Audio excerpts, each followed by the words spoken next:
नमस्कार मंडळी, श्री स्वामी समर्थ. भोगीच्या दिवशी चुकूनही खाऊ नका, आयुष्यभर भोग भोगावे लागतील.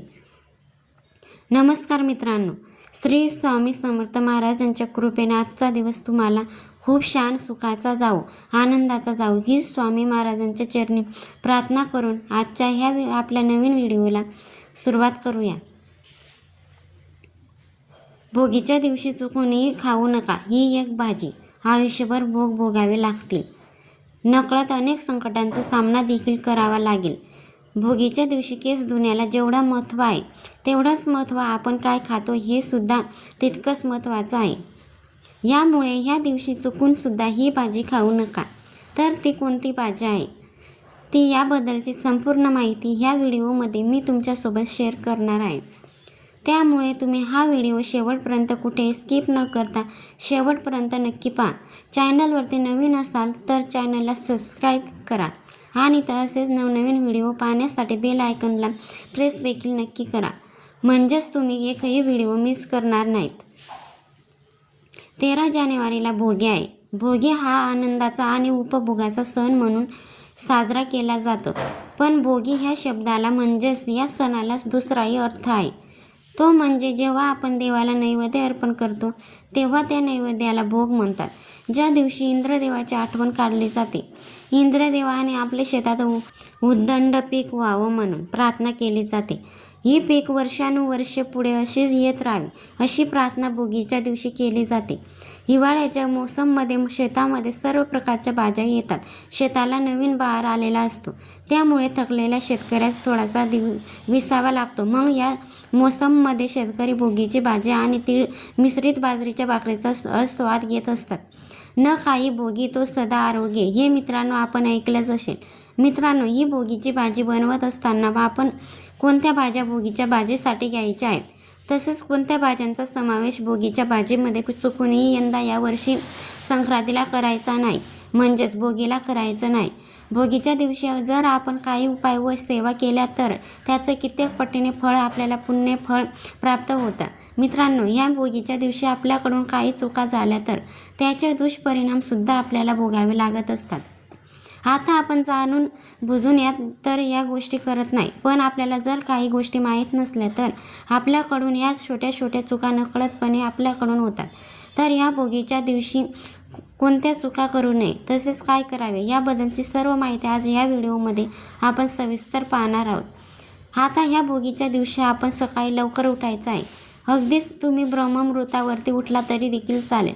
ब्रह्ममुहूर्तावरती आपण पूजा करतो, सेवा करतो, त्या सेवेचे फळ आपल्याला तितकेच पटीने मिळत असतं. कारण त्या वेळेमध्ये वातावरणामध्ये देखील शांतता असते आणि एक पवित्रता असते. आता ह्या भोगीच्या दिवशी अभंग स्नानाला खूप महत्त्व आहे. आपल्याला यापूर्वीच्या दिवशी तिळाचं उठण तयार करायचं आहे. आपण थोडेसे तीळ घ्यायचे आहेत. सफेद तीळ अगोदर तुम्ही मिक्सरमध्ये बारीक करून घ्या. त्यानंतर त्यामध्ये थोडीशी हळद टाकायची आहे आणि आंघोळ करण्या अगोदर हे तिळाचं उठणं आपल्याला आपल्या संपूर्ण शरीराला लावायचं आहे. यामुळे आपल्यामध्ये जी काही नकारात्मकता, जी वाईट शक्ती म्हणजेच नकारात्मक ऊर्जा आहे तर ती दूर होते अशी मान्यता आहे. आता प्रत्येक ठिकाणी पद्धत वेगळी असते. तुमच्याकडे जशी पद्धत आहे त्या पद्धतीने हा भोगीचा दिवस तुम्ही नक्कीच साजरा करू शकता. आता हे उठण लावून झाल्यानंतर आपण आंघोळीच्या पाण्यामध्ये देखील थोडेसे सफेद तीळ टाकायचे आहेत. तुमच्या घरामध्ये जर गंगाजल असेल तर ती सुद्धा तुम्हाला पाण्यामध्ये टाकायचं आहे आणि ह्याच पाण्याने आपल्याला आंघोळ करायची आहे. तसेच या भोगीच्या दिवशी आपण केसावरून देखील पाणी आवर्जून घालायचं आहे. अगदी आपल्या घरातील लहान बाळ असो किंवा वृद्ध व्यक्ती असो, आंघोळीच्या पाण्यामध्ये आपण पांढरे तीळ जे आहे तर ते त्या आंघोळीच्या पाण्यामध्ये टाकायचेच आहेत. तसेच आपण केसावरून पाणी देखील घ्यायचं आहे. त्यामुळे आपल्यामधील नकारात्मकता आहे ती दूर होते, पण सोबतच आपलं आजारपण देखील दूर होतं. यामुळे आंघोळीच्या पाण्यामध्ये तुम्ही या वस्तू जरूर भोगीच्या दिवशी आवर्जून टाकाव्यात. आता आंघोळ झाल्यानंतर या दिवशी शुभ्र रंगाचं वस्त्र परिधान करायचं आहे. आता आपल्याला भोगीची भाजी बनवायची आहे. भोगीची भाजी बनवताना शक्यतो तुम्ही सकाळीच ही भाजी बनवायची आहे. या भाजीचा आपल्याला नैवेद्य देखील देवांना दाखवायचा असतो. भोगीच्या भाजीला खेगट देखील म्हणतात. भोगी सणाच्याच दिवशी अनेक भाज्या एकत्रित केल्या जातात. यामध्ये प्रामुख्याने हरभरा, पावटा, घेवडा, वांगे, गाजर, कांद्याचे पात, शेंगदाणा, वाटाणा, चाकवत, फ्लावर अशा अनेक भाज्या वापरल्या जातात. तसेच ह्या दिवशी चपाती न बनवता प्रामुख्याने बाजरीची भाकरी ही बनवली जाते. बाजरीची भाकरी बनवत असताना त्या भाकरीमध्ये सुद्धा थोडेसे पांढरे तीळ जे आहे तर ते टाकायचे आहे. पीठ मळत असताना थोडेसे तीळ त्यामध्ये टाकावे किंवा अगदी भाकर थापल्यानंतर वरून तुम्ही पांढरे तीळ टाकले तरी सुद्धा चालेल. तीळ लावलेली बाजरीची भाकर या दिवशी बनवायची आहे. त्यामध्ये पहिल्या बाजरीच्या भाकरीचा नैवेद्य हा देवांना दाखवायचा आहे. यासोबतच लोणी, पापड, वांग्याचे भरीत, चटणी आणि खमंग खिचडी देखील करण्याची परंपरा आहे.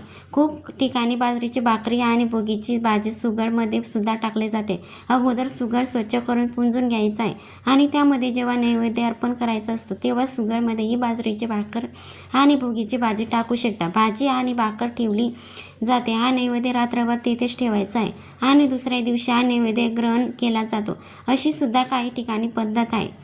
आता तुमच्याकडे जशी पद्धत आहे तशा पद्धतीने तुम्ही नैवेद्य अर्पण करू शकता.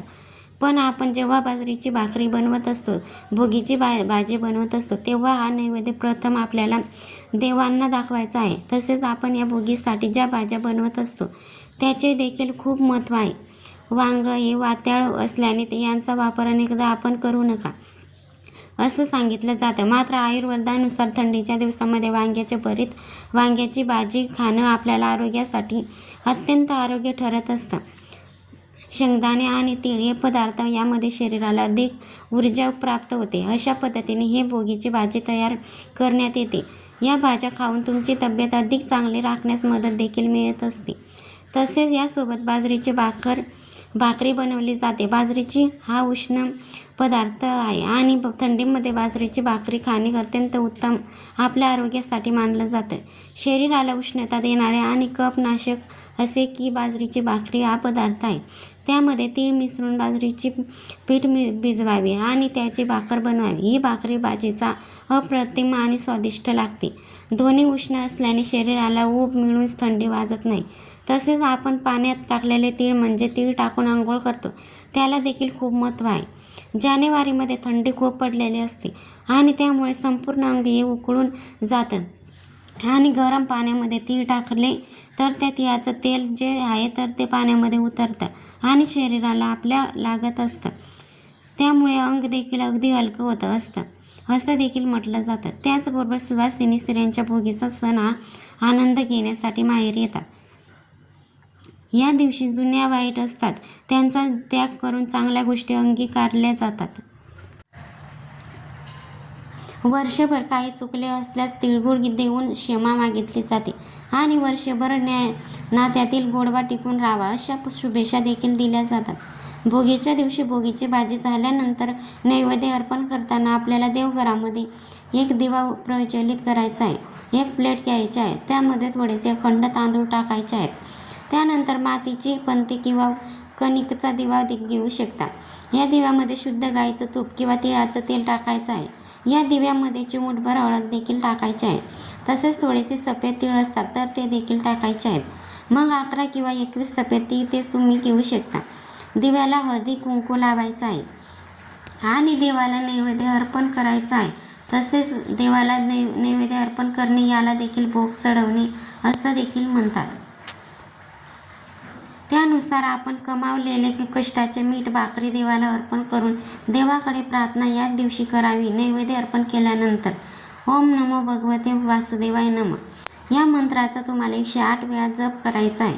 त्यानंतर तुमच्या आयुष्यामध्ये ज्या काही अडचणी अडथळे आहेत तर त्याबद्दल तुम्ही भगवान विष्णूंना सांगायचं आहे.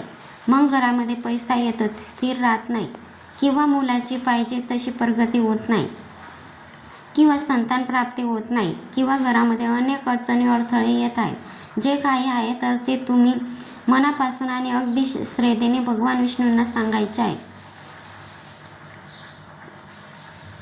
तसेच ह्या दिवशी आपण विष्णू सहस्त्रनामाचा देखील पठण करू शकता.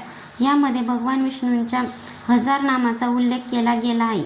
अगदी तुम्हाला म्हणणे शक्य नसेल तर तुम्ही श्रवण देखील करू शकता. या दिवशी आपण जेवढे सेवा करू त्यांच्या कित्येक पटीने आपल्याला फळ प्राप्त होत असतं. आता या भोगीच्या दिवशी आपल्याला काही भाज्यांचे सेवन चुकूनही करायचं नसतं. त्यामध्ये आपण मसूर डाळ ही भोगीची भाजी बनवत असताना अजिबात घ्यायची नाही. अगदी आपण ह्या दिवशी खिचडी बनवत असतो त्यामध्ये विशिष्ट करून आपण डाळीचा समावेश करत असतो. परंतु आपल्याला मसूर डाळची जी आहे तर ती चुकूनही टाकायची नाही. या गोष्टीची काळजी आपल्याला आवश्यक घ्यायची आहे. या भोगीच्या दिवशी आपण मांसाहार हा पूर्णपणे वर्ज करायचा आहे. त्याचबरोबर ह्या दिवशी आपल्याला कांदा आणि लसूण ह्याचं देखील चुकूनही या भोगीच्या भाजीमध्ये वापरायचा नाही.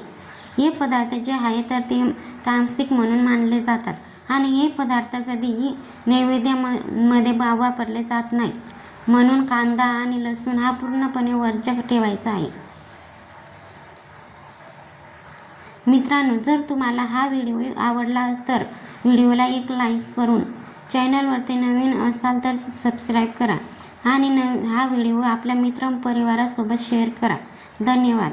श्री स्वामी समर्थ. जय जय स्वामी समर्थ.